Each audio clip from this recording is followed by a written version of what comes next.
podridão abacaxi, ela é causada por esse fungo aqui, Thelaviopsis paradoxa, tá? É uma doença que tem importância em plantios tardios, ou seja, aqueles plantios realizados entre março e agosto, né? Num período de temperaturas não tão altas, né? Temperaturas mais amenas, inclusive aqui no inverno, tá? Quanto mais eu planto, né, naquela área, mais a doença se intensifica se eu não tomar nenhuma medida de controle, porque esse patógeno, ele é um patógeno de solo, tá? Hoje em dia, se sabe que a podridão abacaxi, ela está presente em todas as regiões produtoras de cana-de-açúcar, tá? A gente pode dizer que o patógeno, ele é um patógeno polífago. O que significa? Significa que ele tem muitos hospedeiros, tá? Então, é uma variedade muito grande de plantas que podem hospedar esse patógeno. E, como eu chamei atenção, é importante em plantios tardios, eu chamo atenção aqui, ó, que seca e temperatura baixa também favorecem a doença. Por quê? Como eu disse, ele é um patógeno de solo, tá? Então, quando eu vou plantar a cana-de-açúcar, no plantio, como eu falei lá no caso do ractismo, eu vou estar fazendo os toletes, né, para eu plantar. Então, eu vou ter que pegar aquele colmo e cortar em pedaços menores para eu colocar no solo, para aquele tolete se germinar e se desenvolver na minha planta, né? Só que o que ocorre? O patógeno, ele vai penetrar na planta por esse corte que eu fiz ou por qualquer outro ferimento causado por qualquer outro motivo, tá? Dessa maneira, então, eu coloquei o tolete, não tomei medidas adequadas, porque hoje em dia, por exemplo, existem fungicidas que eu posso usar, por exemplo, para podridão abacaxi, tá? E eu plantei num momento ou que estava mais seco ou que a temperatura estava muito baixa, como eu falei nos casos aqui desses plantios tardios. O que acontece? Nessas condições climáticas, esse tolete que já está ferido, eu coloquei em contato com o solo, que na nossa hipótese, aqui na nossa suposição, esse solo ele estava com a presença desse patógeno, nesse período mais seco e de temperatura mais baixa, para ocorrer a germinação desse tolete, ou seja, para o desenvolvimento dessa planta, dessa muda a partir desse tolete, a planta vai ficar com um metabolismo mais lento, por conta da seca e da temperatura baixa. Então, para germinar esse tolete, vai ser muito mais difícil, vai ser muito mais devagar. E tudo isso vai aumentar a probabilidade da infecção pelo fungo, tá? Então, por isso que uma das principais medidas recomendadas seria eu trabalhar com uma variedade que eu conseguisse, de repente, uma época de plantio melhor, tá?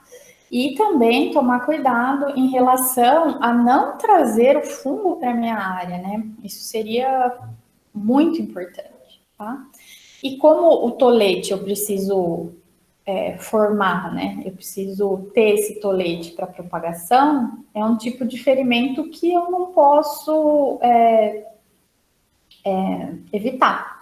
Mas qualquer outro tipo de ferimento, seja causado por fatores equipamento ou algum outro patógeno de solo, enfim, eu vou ter que tentar evitar, tá? E tudo o que diz respeito a tentar acelerar a germinação desse tolete, porque assim, com uma germinação mais rápida, né, dentro do padrão ali, eu vou conseguir diminuir a probabilidade de infecção por esse patógeno. Os sintomas de podridão abacaxi, pessoal, eles são bem assim pronunciados no colmo mesmo, tá? Por quê? Imaginando que isso daqui era um tolete que eu joguei ali no solo para ser plantado, tá? Ele vai entrar por uma das pontas, que foi onde eu fiz o corte, tá? E o que eu vejo é que à medida que vai passando o tempo, esse fungo ele vai penetrando e colonizando esse tolete internamente, tá? E com o passar do tempo, eu vejo essas áreas mais escuras aqui, tá? Essas áreas mais escuras indicam colonização intensa desse patógeno, nesse tolete. E muitas vezes, quando eu estou nesse momento aqui, de enxergar esse tolete assim, internamente, dessa maneira, eu vejo que só sobrou fibra aqui, essas fibras elas já estão meio soltas aqui, e praticamente a casca da cana, a parte externa desse tolete, tá? Porque esse patógeno ele vai se alimentando desse açúcar aqui dentro desse tolete, tá? E ele pode passar, sim, de um pedaço aqui do colmo para o outro pedaço, né? Porque aqui a gente tem uma região de nó, que teoricamente seria mais difícil, mais estreita. Mas ele consegue, sim, passar.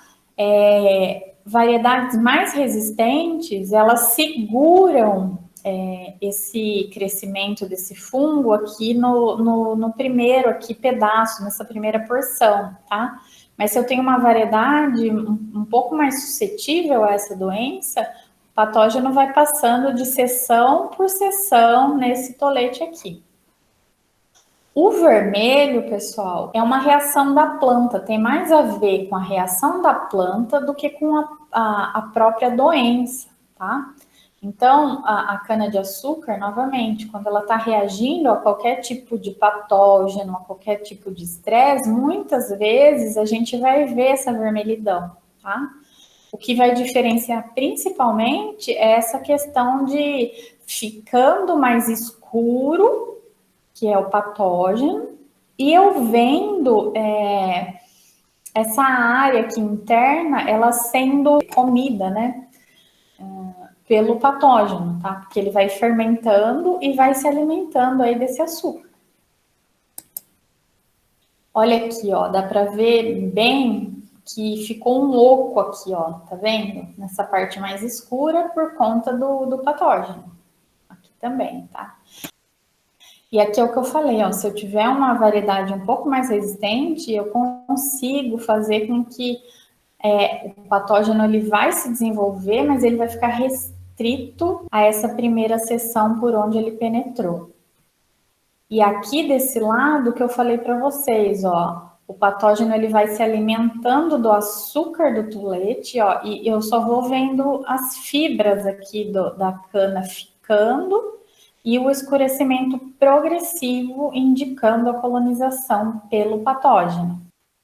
Por que eu chamo de podridão abacaxi? A podridão abacaxi, ela tem esse nome, essa doença, porque à medida que o fungo, olha aqui, ó, ele vai colonizando o tolete aqui por dentro, o resultado da fermentação desse açúcar pelo fungo faz liberar um cheiro bem característico, um odor bem característico de abacaxi, tá?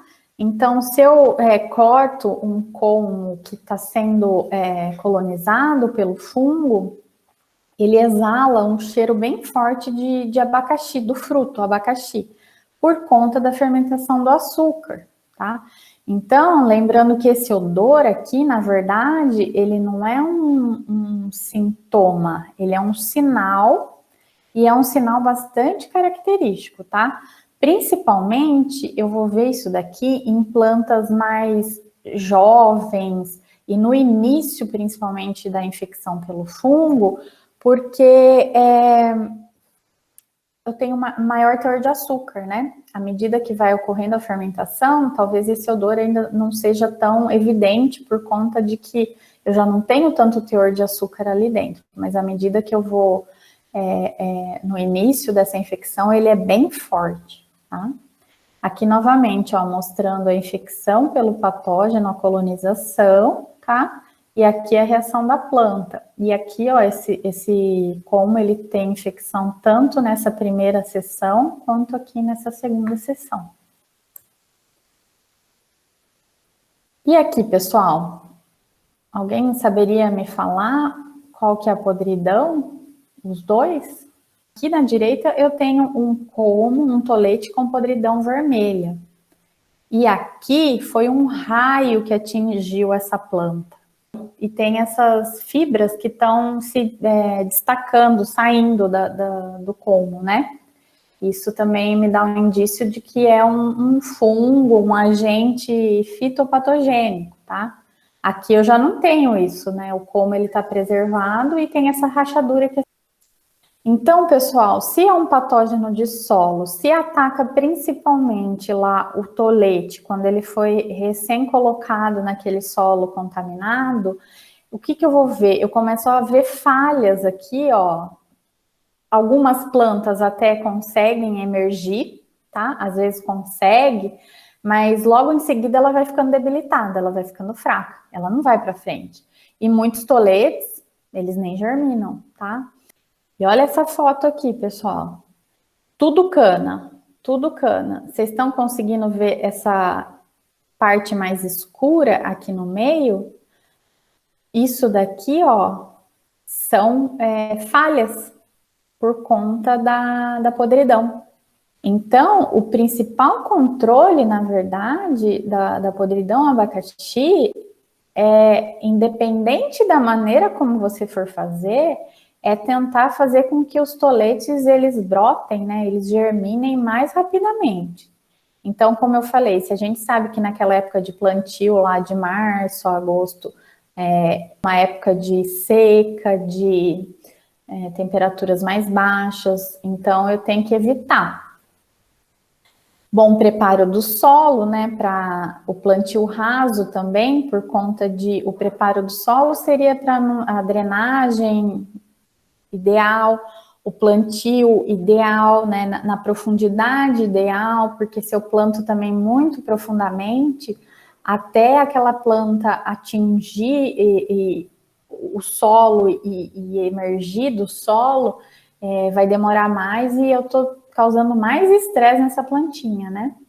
E escolher sempre mudas novas e vigorosas, né? Principalmente. E aqui também, né? Evitar ferimentos. Mas como eu falei, hoje em dia a gente tem variedades mais resistentes que a gente consegue, de alguma maneira, fazer com que a doença não cause tanto dano. Por fim, a gente vai falar dessa doença fúngica também, que é o carvão. Quando ele acontece, e se eu estou falando de uma variedade suscetível, ele pode causar 100% de dano. Por sorte, hoje em dia, ele não é um problema econômico para a gente, tá? Mas eu acho importante vocês saberem do carvão, porque ao contrário lá do raquitismo que a gente falou, não tem um sintoma muito característico, o carvão ele tem sim um sintoma que facilmente difere ele de qualquer outra doença e que facilita 100% a diagnose. Do mesmo jeito que o sinal do fungo da podridão abacaxi, ele é uma garantia de uma diagnose correta, o sintoma do patógeno do carvão, ele também me dá uma certeza absoluta de qual doença eu estou tratando, tá? É uma doença que foi relatada em 1946 aqui em São Paulo, tá? Mas hoje em dia ela foi para todo o país. E em 1951 até ela foi considerada endêmica aqui no estado. Esse trabalho mostra uma variedade chamada NA5679. Essa variedade ela é suscetível ao carvão e comparou com algumas outras variedades, tá? Que não são suscetíveis. para ver tanto numa usina A quanto numa usina B, essa variedade suscetível e as outras também nessas outras áreas, né? O que que viram? Viram que o principal sintoma dessa doença se chama chicote. O chicote é esse sintoma que eu falei que é característico, tá? Eu vou mostrar para vocês, vou falar dele depois. Mas eu consigo contar o número de chicotes, por exemplo, numa área. Dessa variedade aqui, pessoal, tanto na área A quanto na área B, eles tiveram mais de 6 milhões de chicotes, tá, contados. Tanto na área A quanto na área B, por conta de ser uma variedade suscetível. Isso, transformado em hectare, deu 800 chicotes por hectare, que é um número gigantesco, tá? E mais de 600 chicotes por hectare. Ao passo que outras variedades que não são suscetíveis e que naquele momento já eram disponíveis, né, para o setor naquele momento, eles contaram 41.000 e 121.000 chicotes, o que deu 8 chicotes por hectare na usina A e na usina B, 25. Essa tabela aqui, ela me traz que eu tendo variedade resistente, eu consigo combater de maneira muito eficiente essa doença, tá? E essa variedade, por que dela? Porque naquele momento, veja aqui, isso daqui foi em 1985. A partir de 1979 até aqui, deixa eu ver aqui, 81, 2, mais ou menos 1984, essa variedade, ela foi muito plantada aqui nos canaviais brasileiros. Então, se a gente vê essa curva aqui em azul, a área cada vez maior plantada com essa variedade de cana-de-açúcar, tá? Mas veja que até 1980, as pessoas não avaliaram. A partir de 1981 começou a avaliação, essa curva de chicotes por hectare. E o que viram? Que à medida que foi passando os anos, o número de chicotes por hectare começou a aumentar drasticamente, né? Porque imagina, eu de ano após ano, eu só venho aumentando as áreas com essa determinada variedade. E essa variedade é suscetível, eu estou aumentando proporcionalmente também o número de inóculo, né? O que é esse chicote, pessoal, que eu falei que é muito característico? Ele é resultado da modificação do meristema apical do colmo, que é induzido pelo fungo. Então, se a gente for lembrar lá dos grupos de McNeil, o carvão é o grupo lá, o grupo 6, dos carvões, viroses e galhas, correto? É uma doença muito específica e quando a gente vai lá para os grupos mais abaixo, né, partindo do 1 e indo para o grupo 6, a gente vai aumentando a sofisticação, o modo vai se tornando mais sofisticado como o patógeno ataca aquela planta, tá? Então, quando um esporo desse fungo, ele consegue infectar a planta da cana-de-açúcar, ele vai causar modificações lá na pontinha da planta de cana, lá no meristema apical, que esse meristema, ao invés de começar a produzir folha de cana-de-açúcar, o que ele vai fazer? Ele vai produzir, ele vai formar essa estrutura que se chama chicote, tá? Essa estrutura, vocês vão ver que está repleta de esporos desse fungo. Então, ao invés de formar uma folha, eu estou formando um chicote, cheio de esporos do fungo. Se a gente fizer um paralelo com a aula lá de milho, que a gente falou de carvão do milho, quando o patógeno do carvão atacava o milho, a planta de milho, ao invés de produzir grãos e encher esses grãos da espiga, havia uma deformação e os grãos começavam a ser preenchidos por esporos do fungo, tá? Então, o fungo também induzia a espiga a não formar mais grãos, a formar esporos, tá? Então, assim, é um mecanismo super sofisticado. E lembrando que a planta continuava viva e ele estava produzindo esses esporos em favor do fungo, tá? Vocês vão ver, e não é para confundir, carvão é o nome da doença. Por que carvão? Porque esses esporos que são produzidos aí no chicote ou lá na espiga de milho, no grão, ele é bem escuro, preto. Tá? Quando eu levo plantas com carvão para a sala de aula, por exemplo, a gente passa a mão nesse chicote, que é repleto de esporo, a nossa mão fica escura, como se a gente tivesse mexido num saco de carvão para fazer churrasco. Tá? Então, o nome comum da doença é carvão por conta desses esporos tão escuros, tá? Mas o nome do sintoma característico é chicote, porque ele lembra, quando faz a modificação dessa folha, que era para ser uma folha, e ela se torna um chicote, ele recebe esse nome, o sintoma, por conta de parecer mesmo um chicote.